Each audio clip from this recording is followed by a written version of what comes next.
Halo, Assalamualaikum pemirsa. Ini video jawaban tabel analisis unsur kebahasaan dalam novel sejarah Kemelut di Majapahit. Soal ini terdapat dalam buku Bahasa Indonesia kelas 12 bab 2, kurikulum 2013 halaman 62-63.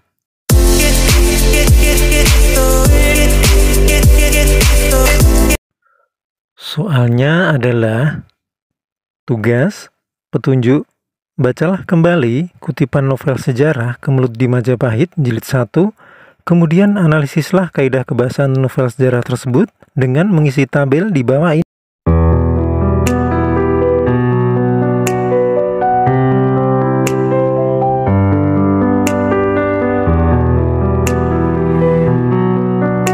Mari kita jawab. Kaidah bahasa 1. Kalimat bermakna lampau. Kutipan teksnya adalah, dan hubungan antara junjungan ini dengan para pembantunya sejak perjuangan pertama sampai Raden Wijaya menjadi raja amatlah erat dan baik. Akan tetapi gunjangan pertama yang memengaruhi hubungan ini adalah ketika Sang Prabu telah menikah dengan 4 putri mendiang Raja Kertanegara, telah menikah lagi dengan seorang putri dari Melayu. Sebelum putri dari tanah Melayu ini menjadi istrinya yang kelima, Sang Prabu Kertarajasa Jayawardana telah mengawini semua putri mendiang Raja Kertanegara. Akan tetapi, datanglah pasukan yang beberapa tahun lalu diutus oleh mendiang Sang Prabu Kertanegara ke negeri Malayu. Tentu saja Ronggolawe sebagai seorang yang amat setia sejak zaman Prabu Kertanegara berpihak kepada Dyah Gayatri. Pengangkatan ini memang banyak terpengaruh oleh bujukan Dara Petak. Mereka semua mengenal belaka sifat dan watak Ronggolawe, banteng Mojopahit yang gagah perkasa dan selalu terbuka, polos dan jujur, tanpa tedeng aling-aling dalam mengemukakan suara hatinya, tidak akan mundur setapak pun dalam membela hal yang dianggap benar. Kakang Ronggolawe, tindakanku mengangkat Kakang Nambi sebagai Patih Hamangkubumi bukanlah merupakan tindakan ngawur belaka, melainkan telah merupakan suatu keputusan yang telah dipertimbangkan masak-masak, bahkan telah mendapat persetujuan dari semua paman dan kakang, senopati, dan semua pembantuku.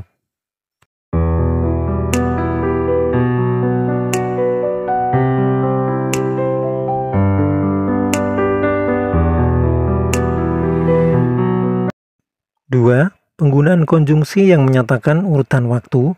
Kutipan teksnya, setelah Raden Wijaya berhasil menjadi Raja Majapahit pertama bergelar Kertarajasa Jayawardana, beliau tidak melupakan jasa-jasa para senopati yang setia dan banyak membantunya semenjak dahulu itu, membagi-bagikan pangkat kepada mereka.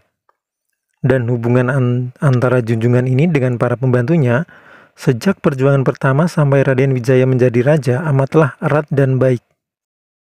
Kemudian terdengar bunyi berkerotok dan ujung mejanya diremas menjadi hancur. Tak lama kemudian hanya suara derap kaki Megolamat yang berlari congkaklah yang memecah kesunyian di gedung Kadipaten itu mengiris perasaan. Pada waktu itu Sang Prabu sedang dihadap oleh para senopati dan punggawa. 3. Penggunaan kata kerja material. Kutipan teksnya, mendengar berita itu dari seorang penyelidik yang datang menghadap pada waktu Sang Adipati sedang makan, Ronggolawe marah bukan main.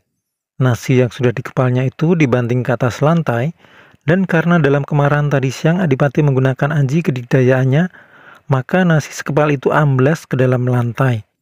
Kemudian terdengar bunyi berkerotok dan ujung mejanya diremas menjadi hancur.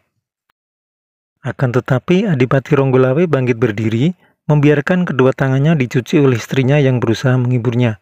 Di dalam kemarahan dan kekecewaan, Adipati Ronggolawe masih ingat untuk mengaturkan sembahnya. Tetapi setelah semua salam tata susila ini selesai, serta-merta Ronggolawe menyembah dan berkata dengan suara lantang, "Hamba sengaja datang menghadap Paduka untuk mengingatkan Paduka dari kekilafan yang Paduka lakukan di luar kesadaran Paduka." 4. Penggunaan kalimat tidak langsung. Kutipan teksnya, Tirtowati juga memperingatkan karena melempar nasi ke atas lantai seperti itu, penghinaan terhadap Dewi Sri dan dapat menjadi kualat. 5. Penggunaan kata kerja mental. Kutipan teksnya, Mendengar akan pengangkatan Pati ini, merahlah muka Adipati Ronggolawe. Mendengar berita itu dari seorang penyelidik yang datang menghadap pada waktu sang Adipati sedang makan, Ronggolawe marah bukan main. Akan tetapi Adipati Ronggolawe bangkit berdiri, membiarkan kedua tangannya dicuci oleh kedua istrinya yang berusaha menghiburnya. Sang Prabu sendiri juga memandang dengan alis berkerut, tanda tidak berkenan di hatinya. Semua muka para penghadap menjadi pucat mendengar ucapan ini, dan semua jantung di dalam dada berdebar tegang. 6. Penggunaan dialog kutipan teks. Kakang Mas Adipati harap paduka tentang. Ingatlah, Kakang Mas Adipati, sungguh merupakan hal yang kurang baik mengembalikan berkah Ibu Pertiwi secara itu. Aku harus pergi sekarang juga. Pengawal, lekas suruh persiapkan si Megolamat di depan. Aku akan berangkat ke Mojopahit sekarang juga. Hamba sengaja datang menghadap paduka untuk mengingatkan paduka dari kekilafan yang paduka lakukan di luar kesadaran paduka. Kakang Ronggolawe, apakah maksudmu dengan ucapan itu?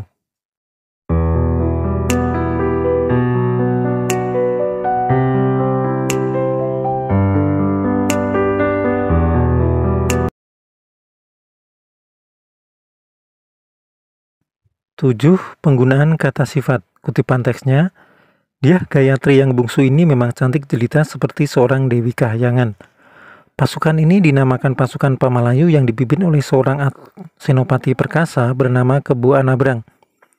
Putri yang kedua yaitu yang muda bernama Dara Petak.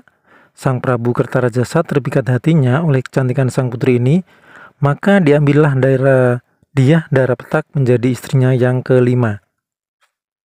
Karena Dara Petak memang cantik jelita dan pandai membawa diri, tentu saja Ronggolawe sebagai seorang yang amat setia sejak zaman Prabu Kertanegara berpihak kepada Dyah Gayatri. Namun karena segan kepada sang Prabu Kertarajasa yang bijaksana, persaingan dan kebencian yang dilakukan secara diam-diam itu tidak sampai menjalar menjadi permusuhan terbuka. Muka Patih Nambi sebentar pucat, sebentar merah. Lembu Sora yang sudah tua itu menjadi pucat mukanya. Padahal Paduka terkenal sebagai seorang maharaja yang bijaksana dan adil. Dia seorang bodoh, lemah, rendah budi, penakut, sama sekali tidak memiliki wibawa. Terima kasih sudah menonton video ini. Jangan lupa like and subscribe channel ini untuk mendapatkan informasi terbaru dari jawaban tugas sekolah kalian. Wassalamualaikum warahmatullahi wabarakatuh.